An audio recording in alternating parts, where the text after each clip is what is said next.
Garmadon est l'un des méchants les plus iconiques de Ninjago, que ce soit en utilisant les armes d'or pour en faire une arme suprême, ou en refaisant Ninjago à son image. Et si je vous racontais comment Ninjago se serait déroulé si Garmadon était resté gentil, et où Senseiwu serait devenu méchant? Moi, c'est Skelio. Et aujourd'hui, nous allons visiter un Ninjago parallèle, où rien ne se serait passé comme prévu. Il y a de ça bien longtemps, dans le royaume de Ninjago, Wu, fils du premier maître du Spinjitzu, fut mordu par un serpent maudit. Le mal entra en lui, et jamais plus il ne fut le même, tandis que son frère Garmadon suivait la voie de l'Oni pour protéger l'équilibre.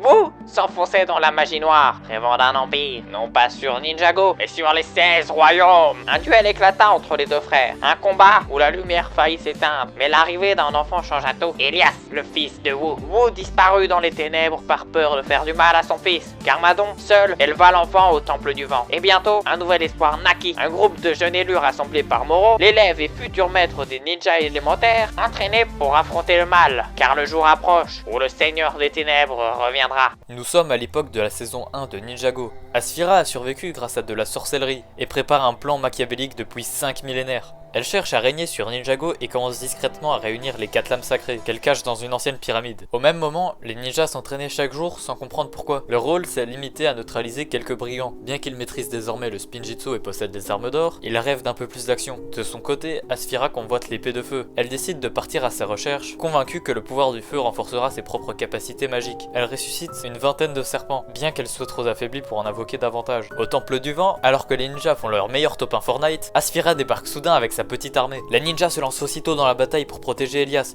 le futur ninja vert qu'ils mettent à l'abri. Profitant de la diversion de ses soldats, Asphira s'infiltre pour voler les armes d'or. Mais deux silhouettes s'opposent à elle. Garmadon et Moro l'affrontent ensemble et parviennent à la neutraliser rapidement. Pendant ce temps, les ninjas combattent 5 serpents chacun, et grâce au Spinjitzu, ils réussissent à les vaincre. Asphira, vaincue, utilise un dernier sort. Elle s'approprie le pouvoir élémentaire de Moro. Ce dernier s'effondre, épuisé. Garmadon vole à son secours, ce qui donne à Asphira l'occasion de s'échapper. Les ninjas tentent de la rattraper, mais elle ressuscite les serpents vaincus, en serpent du vent. Contraint de les affronter, il la laisse s'enfuir. Arrivée à sa pyramide, Asphira ressuscite toute une armée de momies serpents. Ce qu'elle ignore, c'est qu'un certain Samouraï X l'avait suivi pour découvrir son plan. Le samouraï infiltre la pyramide, mais il ne fait pas long feu. Il comprend néanmoins qu'Asphira veut invoquer le grand dévoreur. Le Samouraï X parvient à subtiliser une des lames sacrées et s'échappe de justesse. Asphira envoie aussitôt une escouade sur ses traces. Au temple du vent, la situation est désespérée. Moro a envie de tout abandonner car il a peur d'être inutile sans pouvoir élémentaire. Les 4 ninjas s'en veulent tous de ne pas avoir été à la hauteur. Elias, lui, est énervé contre tout le groupe pour l'avoir protégé à tout prix. À ce moment, le samouraï arrive au temple du vent, blessé mais en vie. En enlevant son casque, on découvre que c'est Nya, la sœur de Kai. Contre toute attente, des serpents débarquent et attaquent les ninjas. Ils avaient suivi Nya. Zane avec ses shurikens en congèle un. Et les autres serpents sont vaincus par Kai, Jay et Cole. Nya révèle alors aux ninjas le plan d'Asphira. En entendant ça, Garmadon est terrifié à l'idée du grand dévoreur, ce serpent maléfique qui a mordu son frère. Garmadon décide alors d'envoyer les ninjas au volcan de la torche enflammée pour détruire la lame sacrée qu'ils ont en leur possession. Ils utilisent alors leurs armes d'or qui peuvent se transformer en véhicules. Ils choisissent Jay pour prendre la lame sacrée car il est dans les airs avec son jet. C'est donc lui le plus difficile à atteindre. Pendant que Jay volera avec la lame sacrée, les autres ninjas devront le couvrir. Mais à ce moment, une quarantaine de serpents arrivent pour attaquer les ninjas. Vu que chaque serpent est fait majoritairement de vent, ils arrivent à maîtriser une petite partie du pouvoir. Malheureusement, ça suffit à déstabiliser l'avion de Jay, qui se crache un peu plus loin. Les ninjas font le maximum pour retenir les serpents. Heureusement, Nya et Garmadon viennent les aider. Jay, un peu plus loin, court de toutes ses forces en direction du volcan, n'ayant plus la force de générer un nouveau jet avec son arme d'or. Mais sur le chemin, Jay fait une rencontre inattendue. Lord Wu se trouve juste devant lui. Leur combat ne dure pas très longtemps, car grâce à une lame du temps, Wu met tout simplement Jay sur pause. Il lui vole son arme d'or et la lame sacrée avec. Il se téléporte et part donner la lame sacrée à Asphira sans raison apparente. Jay se sent coupable, mais n'en parle à personne. Les serpents, eux, battent en retraite, car Asphira avait ce qu'elle voulait. Les ninjas décident de retourner au temple du vent pour faire le point. Ils ont perdu la lame sacrée et une arme d'or. Wu est revenu. Asphira s'apprête à réveiller le grand dévoreur. Franchement, ils sont mal barrés. Garmadon essaie d'aider les ninjas à dévoiler leur vrai potentiel, sans vraie réussite. Asphira, elle, réactive la cité perdue d'Ouroboros. Les ninjas, en apprenant ça, partent le plus vite possible. Mais à peine arrivés à la cité, ils se font arrêter par l'armée des serpents du vent. Garmadon utilise sa force Oni. Et Nya utilise son armure pour laisser passer les ninjas, accompagné d'Elias cette fois-ci. Asphira met les lames sacrées dans la statue du grand dévoreur. Mais les ninjas font une tornade de création, laissant passer Elias plus loin. Les ninjas viennent de créer une grande roue, où les serpents que Garmadon et Nya n'affrontaient pas se font enfermer. Elias, lui, pendant ce temps, court jusqu'en haut de la statue pour arrêter Asphira. Il attaque la sorcière en vain, ça ne sert plus à rien. La statue commence à s'écrouler et Elias court pour en sortir. Le sol s'effondre à son tour, le grand dévoreur sort du trou et mange la grande roue au passage. Il est sur le point de dévorer Asphira, mais il utilise le pouvoir du vent pour le contrôler. Les ninjas se sont repliés pour évaluer la situation et établir une vraie stratégie. Mais très vite, ils comprennent qu'ils n'ont presque aucune chance de gagner. Asphira, chevauchant le grand dévoreur, se dirige tout droit vers Ninjago City, prête à tout dévaster sur son passage. Face à cette menace, une seule idée traverse l'esprit de Garmadon, faire appel à Wu, le seul capable de les sauver, même si c'est un pari extrêmement risqué. Pendant que les ninjas s'organisent pour ralentir Asphira et son armée le plus longtemps possible, Garmadon utilise le thé du voyage pour rejoindre le royaume des ténèbres, et il y trouve Wu plus vite que prévu. À sa grande surprise, Wu accepte immédiatement d'intervenir sans poser de questions. Pendant ce temps, sur le champ de bataille, la situation empire. Les ninjas sont tous vaincus, un par un. Asphira est sur le point d'atteindre Ninjago City, mais à ce moment-là, Moro, dans un dernier élan de volonté, parvient à raviver ses pouvoirs. Comme il a toujours dit lui-même, un pouvoir ne disparaît jamais complètement. Il utilise alors tout le pouvoir qu'il a récupéré, et il se sacrifie, seul, pour ralentir Asphira et son armée. Mais le grand dévoreur le dévore vivant. Les ninjas viennent de perdre leur maître, et sont déprimés par ce qu'il vient de se passer. Son sacrifice n'aura pas été vain. Grâce à lui, Wu et Garmadon arrivent juste à temps. Wu utilise une lame du temps pour figer Asphira, son armée et le grand dévoreur. Puis avec sa magie noire, il les envoie tous dans le royaume maudit. Mais ce n'est pas tout. Profitant de la confusion, Wu vole les armes d'or des ninjas et disparaît dans l'ombre. Les ninjas sont tous sous le choc. Ils ont survécu, mais à quel prix? Ce qui aurait pu sembler être une victoire était en réalité une immense défaite. Après leur défaite, les ninjas décident de s'entraîner encore plus qu'avant. Pendant ce temps, Garmadon entraîne Elias. Lord Wu se rend sur l'île des ténèbres pour rencontrer Overlord. Ce dernier, n'ayant plus de corps physique, tente de manipuler Wu pour prendre possession du sien. Mais Wu ne se laisse pas faire. Il a un autre plan. Il propose à Overlord de lui offrir un autre corps capable de supporter son pouvoir, à condition qu'il s'affronte ensuite dans un combat à mort. Overlord accepte, convaincu qu'il va gagner. Wu lui amène alors Mistake, une femme Oni capable de supporter la puissance d'Overlord. Ils forcent tous les deux Mistake à construire un véhicule avec l'aide de l'armée de pierre. Une fois le véhicule terminé, elle est contrainte d'appuyer sur un bouton, transférant Overlord dans son nouveau corps. Le combat commence. Overlord attaque en se projetant sur lui. Le vieux maître utilise sa magie noire pour l'attraper avec des tentacules issus de l'incarnation d'un royaume. Mais Overlord s'en libère rapidement et lance des éclairs sur Wu, qui arrive à les esquiver en ralentissant le temps. Le vieil homme apparaît derrière Overlord et tente de lui donner un coup de pied, mais celui-ci esquive et riposte en projetant Wu au sol. Le maître élémentaire crée alors un portail avec la magie noire pour se cacher, puis réapparaît quelques secondes plus tard au-dessus d'Overlord. Les ailes d'Overlord commencent à pousser, il peut déjà voler. Il attaque Wu de toutes ses forces, mais il se fait mettre sur pause par son adversaire grâce à une lame du temps. Profitant de la situation de son ennemi, Wu fusionne les armes d'or pour créer une armure, lui donnant accès au pouvoir d'or. Maintenant qu'il a ce pouvoir ancestral, il est prêt à désactiver la lame du temps. Le pouvoir d'arrêt dans le temps se désactive. Overlord n'a pas le temps de se rendre compte de ce qu'il vient de se passer. Lord Wu lui assène une attaque gigantesque. Overlord, vaincu, accepte sa défaite, mais il refuse de mourir ici. Il disperse son corps et son énergie afin de pouvoir se réincarner un jour. Mais Wu n'en a rien à faire. Il utilise la lame de remontage temporel pour revenir juste avant ce moment, et lance à nouveau une attaque fulgurante avec le pouvoir d'or, empêchant ainsi Overlord de trouver une autre façon de survivre. Privés de leurs armes d'or, les ninjas se retrouvent sans pouvoir élémentaire, mais Garmadon a un dernier espoir. Il se souvient d'un ancien temple caché, le temple de la lumière, un lieu mystique situé sur l'île des ténèbres, là où le pouvoir des 4 éléments serait conservé sous forme de lame élémentaire. Un problème subsiste, l'île des ténèbres n'existe sur aucune carte, mais alors que tout semble perdu, Misako fait son retour, revenant de longues recherches. Elle révèle avoir trouvé des fragments de parchemin indiquant une route maritime oubliée, mais son arrivée crée un malaise. Elias lui en veut. Misako, blessée mais déterminée à se racheter, décide de les accompagner. Jay, de son côté, a hérité d'un bateau de luxe de son père généalogique. C'est avec ce navire qu'ils se lancent tous ensemble. Le voyage dure plusieurs semaines. Ils faillirent abandonner à plusieurs reprises, mais un jour, au loin, une brume étrange les attire. L'île des ténèbres se dévoile enfin. La terre est ravagée, comme si un combat titanesque avait déchiré la région. Aucune trace de l'Overlord, mais le temple de la lumière est là, intact. Les 4 ninjas sont excités à l'idée de retrouver enfin leur pouvoir, mais Garmadon brise leur élan. Ces lames ne sont pas pour vous.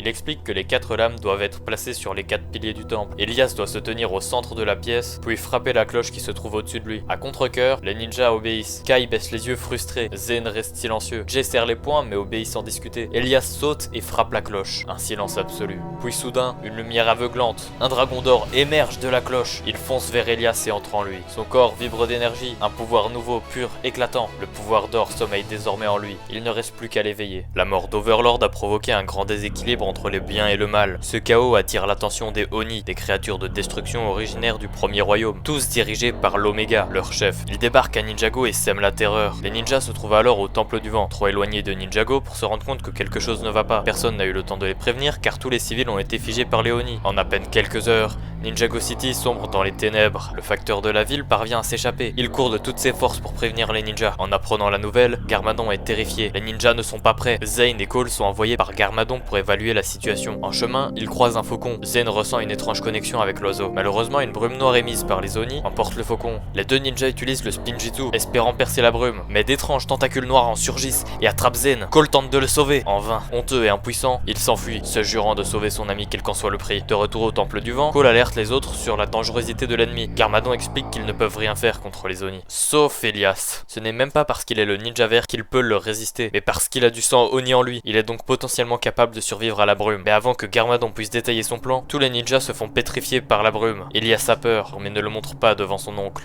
Il demande pourquoi aucun Oni est visible. Garmadon lui répond que les Oni viennent du cristal du royaume, situé dans la tombe du premier maître du Spinjitzu. Ils s'y sont sûrement regroupés, car le cristal est leur seul moyen d'accéder à ce monde. Garmadon ajoute qu'ils n'ont pas le luxe de chercher la tombe avec des indices, ils devront la trouver eux-mêmes en s'enfonçant dans la brume. Après un long moment, ils tombent sur 4 Oni. Garmadon laisse exploser sa véritable nature. Des flammes sombres jaillissent de son corps alors qu'il prend sa forme Oni, une incarnation brute de puissance et de douleur, et parvient à les vaincre non sans difficulté. Affaibli, il s'efforce de continuer. Après plusieurs jours de marche à travers un Ninjago apocalyptique, ils découvrent que la brume s'étend jusqu'à la mer. Ils embarquent alors sur un bateau emprunté à un port désert, puisque tout le monde est pétrifié. Ils dérivent ainsi plusieurs semaines, toujours plus profondément dans la brume, jusqu'à ce qu'ils atteignent enfin une île. Elle est principalement constituée d'une immense grotte d'où émane la brume. Ils entrent dans la grotte mais une armée d'Oni les attend. L'Oméga s'avance et demande à Garmadon pourquoi, en tant que descendant Oni, il n'a toujours pas détruit ce monde. Garmadon lui répond qu'il aime les habitants de Ninjago et qu'il n'a aucune raison de les anéantir. L'Oméga ordonne alors à son armée d'attaquer. Garmadon est rapidement mis à terre. Elias, gravement blessé, est sur le point de succomber, quand soudain, il se relève. Une lumière dorée l'entoure alors que son corps s'élève dans les airs. Ses yeux brillent et l'aura des 4 éléments tourbillonne autour de lui, fusionnant en une explosion d'énergie pure. Une lumière immense jaillit de lui. Les Oni reculent tous, sauf l'Oméga qui tente une attaque. Elias invoque alors le Dragon d'Or et dans une attaque finale surpuissante, les Oni sont terrassés. Elias se précipite auprès de son oncle. Garmadon est mourant.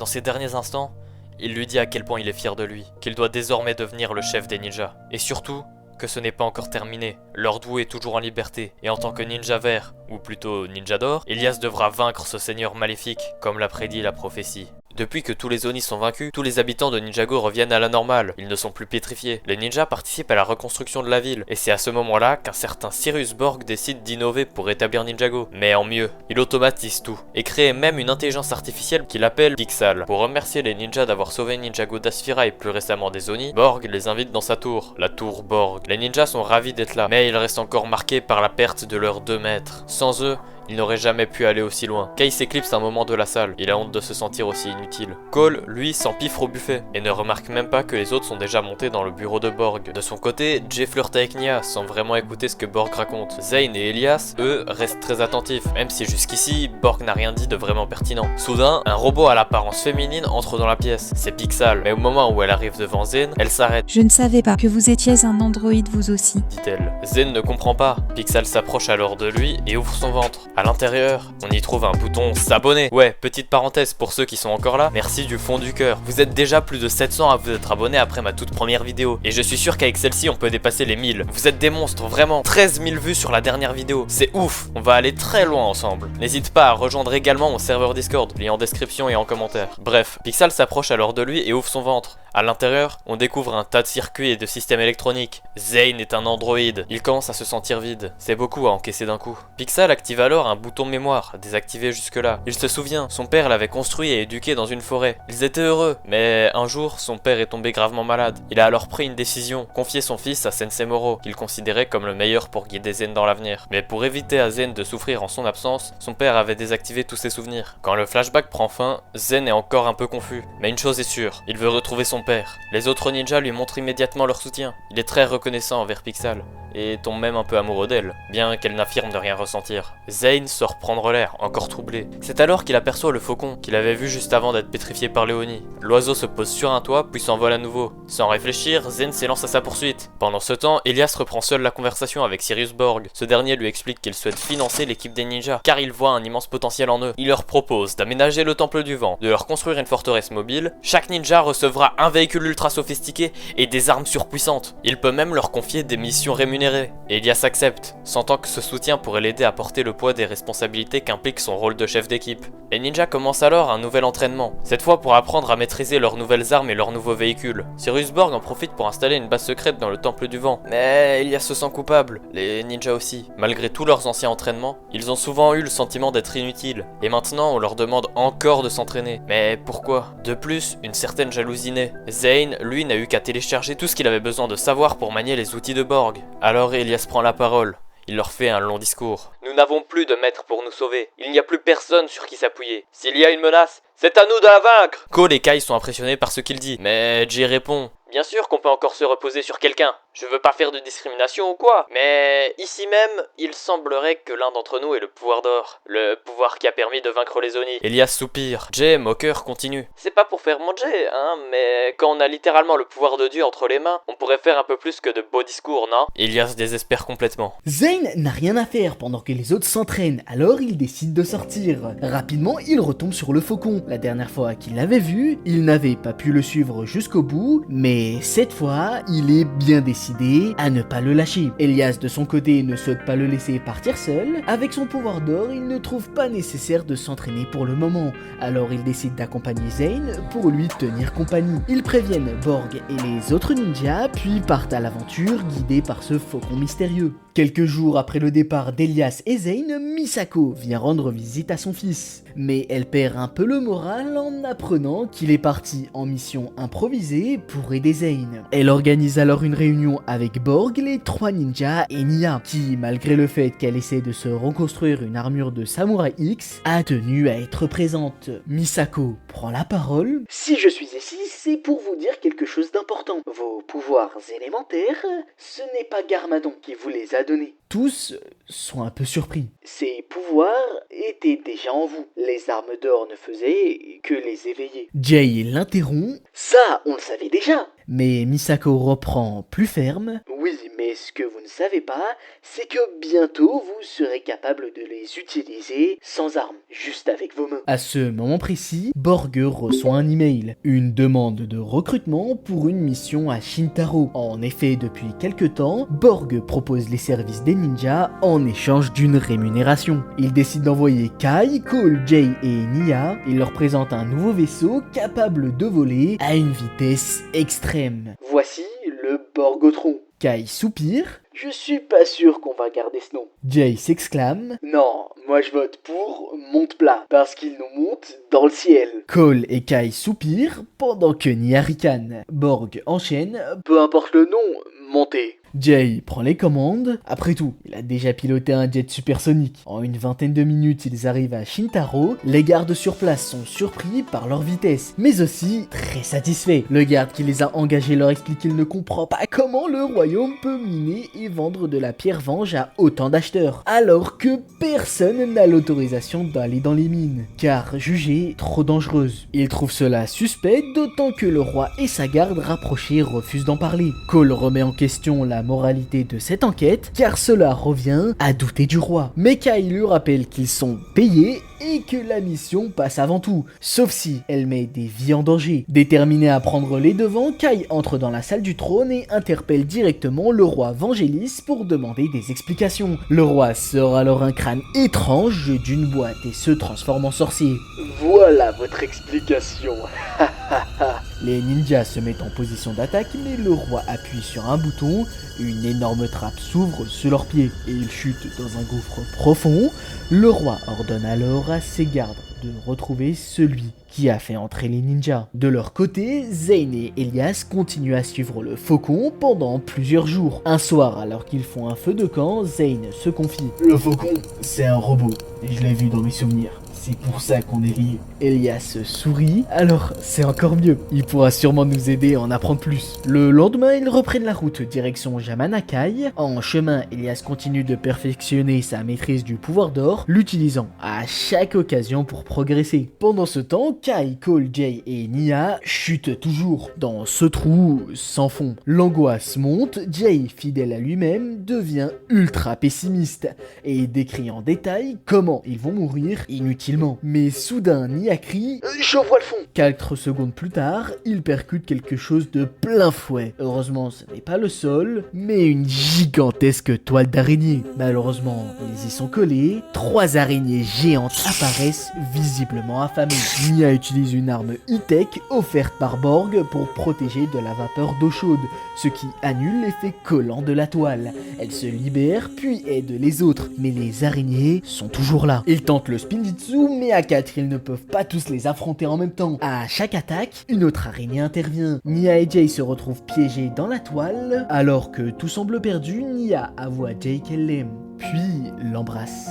Cette émotion réveille le pouvoir élémentaire de Jay, la foudre. Il électrocute l'araignée qui les menaçait, puis les autres l'aident à vaincre les 2 restantes. Heureusement qu'il a éveillé son pouvoir, sinon il serait mort. Kai, voulant se rendre utile, déchire la toile pour libérer le passage, mais ça les fait tous chuter encore plus profondément. Les autres râlent et Kai culpabilise. Il voulait seulement prouver qu'il servait à quelque chose. Après une longue descente, il voit une rivière en contrebas. Kai supplie Nia d'intervenir car elle est censée hériter du pouvoir de l'eau. Elle essaie, mais n'y arrive pas. Jay lui prend alors la main pour la rassurer et elle réussit à créer des jets d'eau amortissants pour adoucir leur chute. Ils atterrissent, mais tombent aussitôt dans la rivière. Nia est maintenant trop fatiguée pour réutiliser ses pouvoirs. Et cette fois, le courant est trop fort. Un tourbillon se profite, prêt à les aspirer et à les noyer. Aucun autre pouvoir ne peut les sauver. Mais heureusement, ils ont une invention de Borg, un petit appareil fixé à la bouche qui leur donne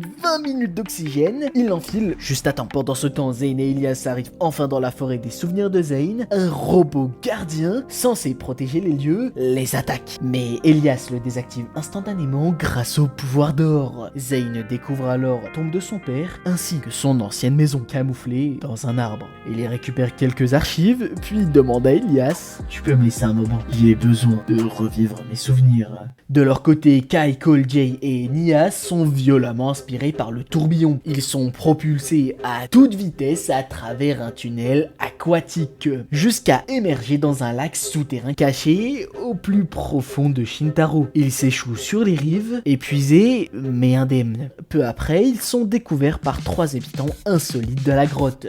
Fungus, un magicien chelou, Plundar, un voleur accompagné de son araignée géante de compagnie, et Korgran, un guerrier un peu fou qui croit que sa hachette lui parle. Les 3 leur expliquent comment ils se sont trouvés ici. Ce réseau souterrain est l'endroit le plus profond de Shintaro et ils n'ont jamais osé partir de ce lac, de peur de n'y jamais revenir. Mais Kai, déterminé à faire ses preuves, prend la parole pour motiver le groupe à sortir de là et à vaincre le sorcier au crâne étrange. Il livre un discours inspirant et, à sa grande surprise, Plundar, Fungus et Korgran acceptent de les suivre. Ils s'engagent donc tous ensemble dans un tunnel sombre qui débouche sur un lac de lave bouillante. Plundar commence déjà à douter et à vouloir abandonner, mais Kai prend une grande inspiration, concentre toute son énergie et parvient à séparer la lave en 2, créant un passage au milieu des flammes grâce à son pouvoir du feu qu'il vient miraculeusement d'éveiller. Le groupe s'engage rapidement, mais alors qu'il traverse, un monstre de magma surgit du lac et attaque. Kai, concentré pour maintenir les murs de lave écartés, ne peut pas intervenir. Les autres ninjas à bout de force n'ont plus assez d'énergie pour utiliser leur pouvoir et cette fois ils n'ont aucun outil de Borg pour les aider. C'est alors que Plundar surgit avec son araignée et attaque courageusement le monstre. Avant de se jeter dans la bataille, il adresse un dernier clin d'œil à Kai, comme pour le remercier de l'avoir motivé plus tôt. Le combat est brutal, l'araignée de Plundar est carbonisée et lui-même comprend que la fin est proche. Il sait ce qui l'attend. Alors dans un ultime acte de bravoure, il sort un explosif de Borg qu'il avait discrètement volé au ninja, il le lance dans les parois de la grotte, l'explosion provoque l'effondrement de toute la salle, écrasant le monstre de magma, et ensevelissant Plundar avec lui. Les ninjas Korgan et Fungus parviennent à s'enfuir, mais personne n'a le cœur à parler. Ils ne se connaissent que depuis quelques heures, et ils ont déjà perdu un ami. Kai fixe le sol, les poings serrés. Il est mort, à cause de ma foutue impulsivité. Pendant ce temps, Zane et Elias rentrent de leur expédition dans la forêt des souvenirs de Zane et retournent à la base près de Cyrus Borg et Pixal. À peine revenus, Cyrus les accueille d'un air inquiet. Je dois vous envoyer à Shintaro immédiatement, les autres sont partis depuis plusieurs jours et je n'ai aucune nouvelle. Sans hésiter, Elias invoque son dragon d'or, fait monter Zane avec lui et ils s'envolent à toute vitesse vers Shintaro. Leur mission, retrouver leurs amis et les sauver. Après leur traversée du lac de lave, le groupe émerge enfin devant un temple colossal, presque englouti par la roche et les cendres. C'est un ancien sanctuaire construit il y a des décennies par l'ancien maître élémentaire de la Terre en personne. Ce temple, c'est là que se cache la clé pour sortir d'ici. Murmure Cole. Mais Kai comprend que pour les ouvrir, un seul moyen, éveiller le pouvoir de la Terre en Cole. Il a peur et pense qu'il ne va pas y arriver. Jay pose une main rassurante sur son épaule. Allez mec, t'as ça en toi, on croit tous en toi. Un souffle de courage parcourt Cole, il ferme les yeux, concentre toute son énergie, la terre vibre, les pierres chantent et soudain, les portes s'illuminent d'une lueur dorée avant de s'ouvrir lentement dans un grincement solennel. À l'intérieur, Cole découvre une statue majestueuse représentant une femme puissante et bienveillante, sa mère décédée, l'ancienne maîtresse de la Terre. Les émotions l'envahissent et les souvenirs d'un héritage oublié ressurgissent. Pendant ce temps, Kai explore une immense salle adjacente où il trouve un robot géant endormi depuis des siècles. Nia pénètre dans l'armure mais sent immédiatement que seule la connexion de Cole avec la Terre pourrait réveiller la machine. Avec détermination, Cole se place dans un cabinet du robot, une énergie s'éveille sous ses commandes, l'armure robotique bouge, prête à agir. Les ninjas Fungus et Korgran montent sur le dos et les épaules du robot. Le colosse métallique se met en marche et commence à creuser un tunnel à travers la roche volcanique. Après plusieurs heures de travail acharné, le groupe débouche dans une immense galerie souterraine. Une armée de squelettes noirs les attend. Ils sont tous animés par une étrange magie verte. Ces guerriers macabres réduisent en esclavage des créatures violettes et vertes, révélant le sombre secret de Shintaro. Des esclaves sont utilisés pour travailler dans les mines. Malheureusement, le robot ne fonctionne plus, donc ils vont devoir se passer de cette armure.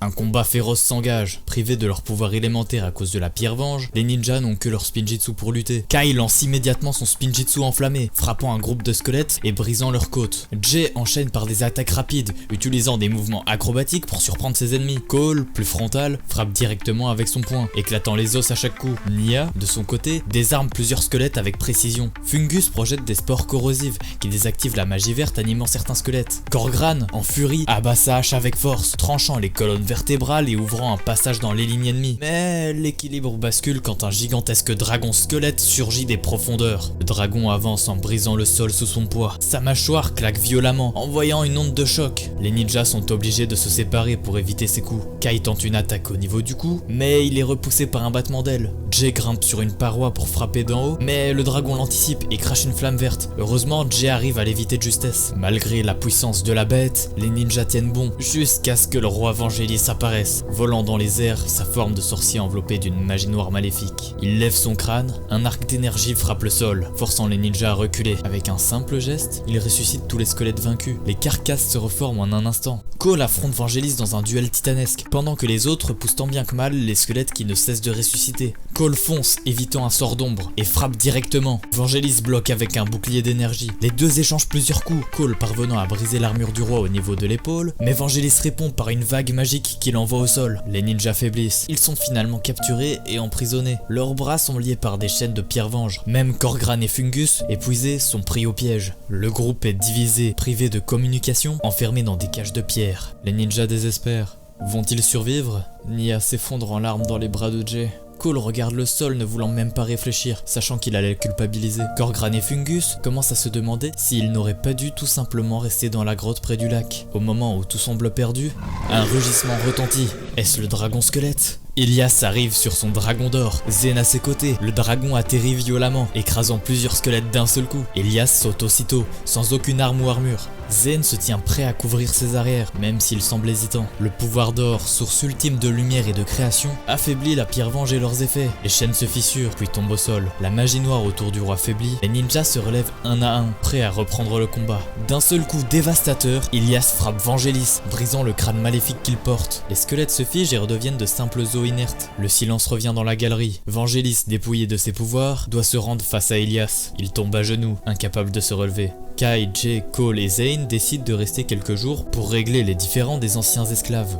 Nia et Elias, quant à eux, ramènent Fungus et Korgran chez eux, renforçant ainsi leurs alliances. De retour au QG, Elias et Nia font un rapport détaillé à Sirius Borg et Pixel. Le roi Vangelis est envoyé à Cryptarium. Les ninjas s'entraînent. Nia s'entraîne avec eux car elle est considérée comme une ninja depuis qu'elle a éveillé son pouvoir de l'eau. D'ailleurs, Zen est le seul à ne toujours pas avoir éveillé son pouvoir élémentaire. Sirius Borg les appelle pour une nouvelle mission, sauf Elias qui se verra confier une mission plus importante à cause du pouvoir d'or qu'il possède. Pixel, Misako, Zane, Kai, Cole, Jay et Nia partent à bord du Borgotron, ou du Monte Plat comme Jay aime l'appeler. Ils partent tous en mission sur une île, mais Borg n'en dit pas plus à Elias car il a plus important à lui dire. Il révèle alors qu'il a découvert où se trouve Lord Wu. Il n'est pas réellement compliqué à détecter car il dégage une aura surpuissante. Mais c'est ça qui inquiète Borg, car Wu dégage la même aura que le pouvoir d'or d'Elias, probablement à cause des 4 armes d'or qu'il a volées à Jay quelques mois plus tôt. Selon Borg, le Lord Maléfique aurait trouvé un moyen de fusionner les 4 armes d'or pour en faire une armure donnant accès au pouvoir d'or. Et ce n'est pas tout, car on peut ajouter à ça la magie noire que Wu a appris à maîtriser durant sa jeunesse, lui permettant de créer des portails vers d'autres royaumes, ou de faire des prouesses telles que la télékinésie. De plus, Lord Wu a aussi les 4 lames du temps. Avec tout ça, il est presque un dieu. Elias est loin de pouvoir le vaincre, mais Borg a une solution. Il propose une armure super sophistiquée qui pourrait concentrer tout le pouvoir d'Elias dans un seul élément qui serait utilisé au-delà de son paroxysme pendant 10 minutes. Il a le choix entre la vitesse, la force brute ou la régénération. Elias choisit la vitesse, sachant pertinemment qu'il est super agile, donc ça lui correspondrait bien car il aurait le temps d'agir,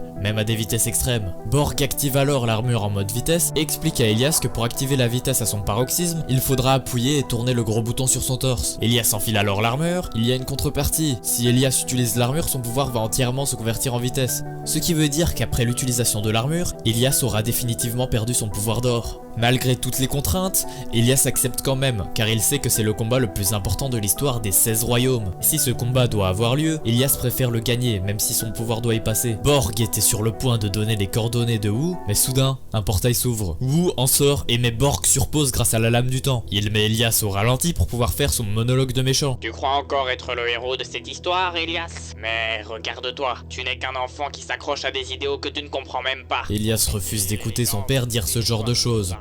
Il bouge lentement son bras vers son torse et commence à tourner le bouton sans que Lord Wu s'en aperçoive. Il n'écoute pas ce que Wu dit car il ne veut pas se faire manipuler. Elias tourne doucement le bouton tout en pressant dessus. Clic! Une vitesse prodigieuse parcourt tout le corps d'Elias. Même au ralenti, il arrive à être super rapide, tellement que Wu n'a pas le temps de le voir bouger alors qu'il prononce le mot. Rejoins-moi. Elias lui arrache la barbe. Il essaie alors de mettre Elias sur pause, mais Elias a déjà eu le temps de récupérer les lames, désactiver l'effet de pause sur Borg et les mettre à l'abri. Lord Wu se prend une énorme raclée. Elias prend l'armure d'or de Wu et part à l'autre bout de Ninjago en 2 secondes, cherchant un cristal permettant d'absorber les pouvoirs élémentaires. Il arrive même à courir sur l'eau tellement il est rapide. Il trouve le cristal dont il a besoin sur une île et s'éloigne dans une jungle à des milliers de kilomètres plus loin. Elias brise l'armure d'or et absorbe le pouvoir d'or avec le cristal qu'il accroche à son armure, lui conférant à nouveau le pouvoir d'or. Il se rend alors compte qu'il lui reste 9 minutes avant qu'il n'ait plus accès à son pouvoir de vitesse. Il retourne en quelques secondes près de Lord Wu qui avait eu le temps de s'échapper dans un autre royaume durant les 50 secondes où Elias était parti. Elias parcourt à nouveau tout Ninjago à la recherche du livre des sortilèges. Le temps de trouver le livre, il perd 40 secondes. Quand Elias trouve enfin le livre, il prononce un sort de magie noire permettant d'aller dans un autre royaume. Mais le temps de lire les paroles, il perd à chaque fois du temps. De plus, il doit visiter tous les royaumes en espérant que Wu se trouve dedans. Pour accéder à chaque royaume, il y a une formule différente, ce qui lui fait perdre encore plus de temps. Il se retrouve avec 3 minutes de perdu. Heureusement, il finit par trouver Lord Wu dans le royaume maudit. Wu n'a même pas le temps de comprendre quoi que ce soit qu'il se prend une rafale de coups. Elias lui met plus de 100 000 coups par seconde. Avec tous les coups que Wu vient d'encaisser, il n'arrive même pas à se relever. Elias hésite à tuer son père. Il hésite pendant une dizaine de secondes, regardant son père gémir au sol. Malheureusement, Wu ne veut pas prendre plus de risques. Donc pendant ces 10 secondes de répit, il trouve le temps de prononcer un sort de télékinésie. Elias, perdu dans ses pensées et bourré de pitié, ne se rend pas compte du sort que Wu vient de jeter. Soudain,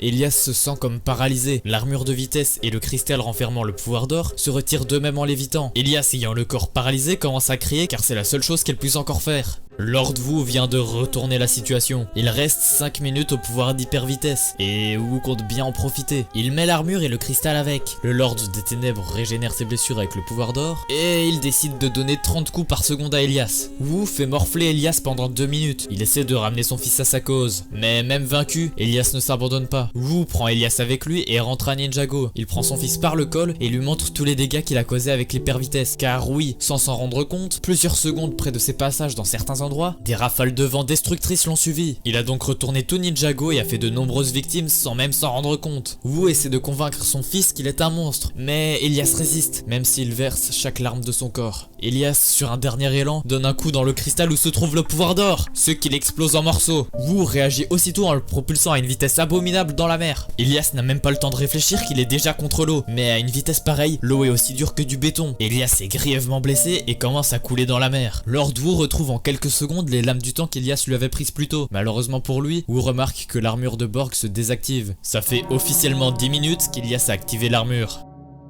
Mais désormais, Wu s'en contrefiche. Il n'a plus personne à son niveau, plus besoin d'armure de super vitesse ou de pouvoir d'or. Il est le plus puissant. Il commence alors à régner sur Ninjago, car sans le pouvoir d'or, il ne peut pas tout conquérir aussi vite qu'il l'espère. Donc il va prendre son temps et conquérir tous les royaumes petit pas par petit pas. Cela fait déjà 1 semaine qu'il règne sur Ninjago. Il aurait pu commencer à régner sur d'autres royaumes, mais il était resté dans l'espoir de revoir son fils. Après une si longue semaine, il comprend que son fils ne reviendra pas et qu'il l'a tué. À partir de ce moment-là, Wu ne ressent plus le moindre sentiment. Après tout, c'est normal, c'est tellement immoral de tuer son propre fils. Il ne ressent plus de plaisir, plus de tristesse, rien, le néant. C'est alors que le pouvoir des ténèbres prend entièrement le dessus sur lui. Son seul objectif, son seul désir est de conquérir les 16 royaumes. Il a désormais fait trop de sacrifices pour revenir en arrière. C'est alors que Kai, avec une tenue de dragon en or, débarque. Il fonce sur Wu qui le contre avec sa magie noire. Il essaie de mettre Kai sur pause, mais Zen arrive et lui congèle le corps en générant une grosse couche de glace. Jay et Cole arrivent dans la même tenue pour lui lancer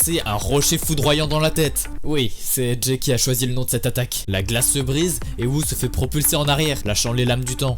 Nia arrive à son tour et menace Wu de remplir ses poumons d'eau s'il ne dit pas où est Elias. Le Lord regarde vers le sol et lâche une larme sans dire un mot. Les ninjas comprennent, ils perdent tous le moral. Wu profite qu'ils sont tous démoralisés pour récupérer les lames du temps avec sa magie noire. Et il met tous les ninjas sur pause. Il était moins une. Dit-il avec soulagement. Mais Pixal arrive dans un hélicoptère futuriste appartenant à Borg, avec Misako comme passagère. Pixal menace Wu de l'exploser, lui et tout le bâtiment. Mais il répond aisément à Pixal qu'elle n'oserait pas, sachant que tous ses amis s'y trouvent. Elle continue en disant « N'en sois pas si sûr. » Wu reste confiant. Tire-moi dessus, je n'attends que ça. Pixal n'ose rien faire, preuve que c'était du bluff. Il lance alors un sort sur Pixal qui crée un vortex qui aspire l'hélicoptère. Elle propulse à fond les moteurs de l'hélicoptère, mais en vain. Elle ne va pas tarder à disparaître dans un autre royaume. Quand soudain, un tir touche l'hélicoptère, ce qui le dégage de l'emprise du vortex. Un dragon d'or se dévoile. C'est Elias, il est là, et avec son pouvoir d'or. Wu tremble et répète en bégayant. Comment est-ce possible? Elias explique alors que selon lui, quand il a brisé le cristal où se trouvait le pouvoir d'or, le pouvoir est revenu à son digne propriétaire. C'est ce qui l'aurait protégé. Mais le temps de se soigner et de rétablir sa conscience, ça a pris 1 semaine. Il n'en a aucun souvenir, mais c'est ce qu'il suppose. Car du plus loin qu'il se souvienne, Elias se trouvait sur une petite île déserte avec le pouvoir d'or qu'il avait récupéré. Wu, un peu chamboulé, tombe par terre. Elias lui lance alors une attaque surpuissante avec le dragon d'or.